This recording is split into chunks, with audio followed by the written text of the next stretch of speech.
नमस्कार दोस्तों, आपका स्वागत है मेरे YouTube चैनल में। आज हम आपको दीपावली महालक्ष्मी की पौराणिक कथा सुनाते हैं।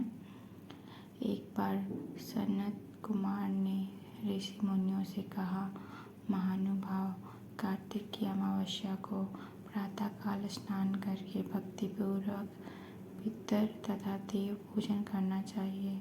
उस दिन रोगी तथा बालक के अतिरिक्त किसी अन्य व्यक्ति को पूजन नहीं करना चाहिए। सायंकाल विधि पूर्वक लक्ष्मी का मंडप बनाकर उसे फूल, पत्ते, तोरण, ध्वजा और पताका आदि से सुसज्जित करना चाहिए। अन्य देवी देवताओं सहित लक्ष्मी का षोडशोपचार पूजन करना चाहिए। पूजनोपरांत परिक्रमा करनी चाहिए। मुनीश्वरों ने पूछा, लक्ष्मी पूजन के साथ अन्य देवी देवताओं के पूजन का क्या कारण है?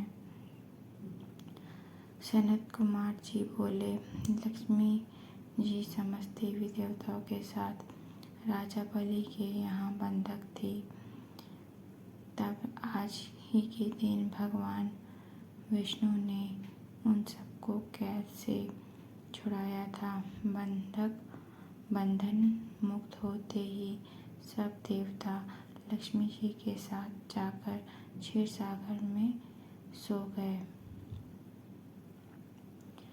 इसलिए अब हमें अपने अपने घरों में उनके शयन का ऐसा प्रबंध करना चाहिए कि वे क्षीर सागर की ओर ना जाकर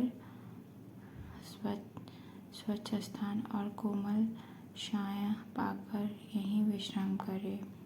जो लोग लक्ष्मी जी के स्वागत की तैयारियां उत्साहपूर्वक करते हैं, उनको छोड़कर वे कहीं भी नहीं जाती।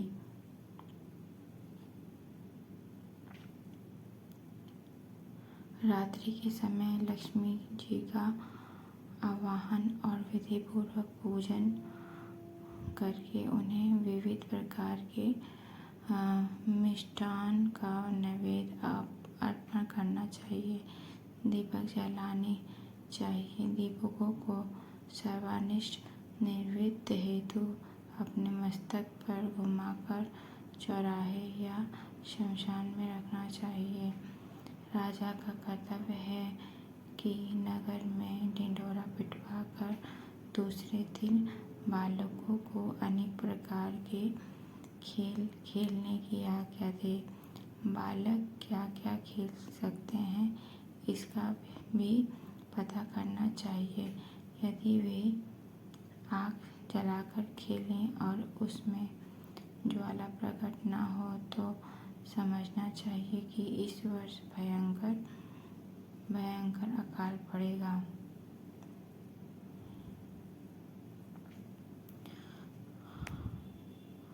यदि बालक दुख प्रकट करे तो राजा को दुख तथा सुख प्रकट करने पर सुख होगा।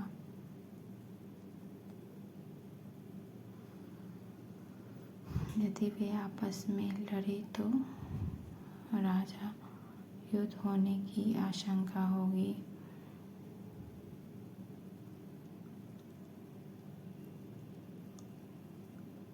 बालकों के रोने से अनावृष्ट की संभावना करनी चाहिए। यदि वे घोड़ा बनकर खेले तो मानना चाहिए कि किसी दूसरे राज्य पर विजय होगी। यदि बालक लिंग पकड़कर कीड़ा करे तो व्यभिचार फैलेगा। यदि वे अन्न जल चुराए तो इसका अर्थ होता होगा कि राज में अकाल पड़ेगा।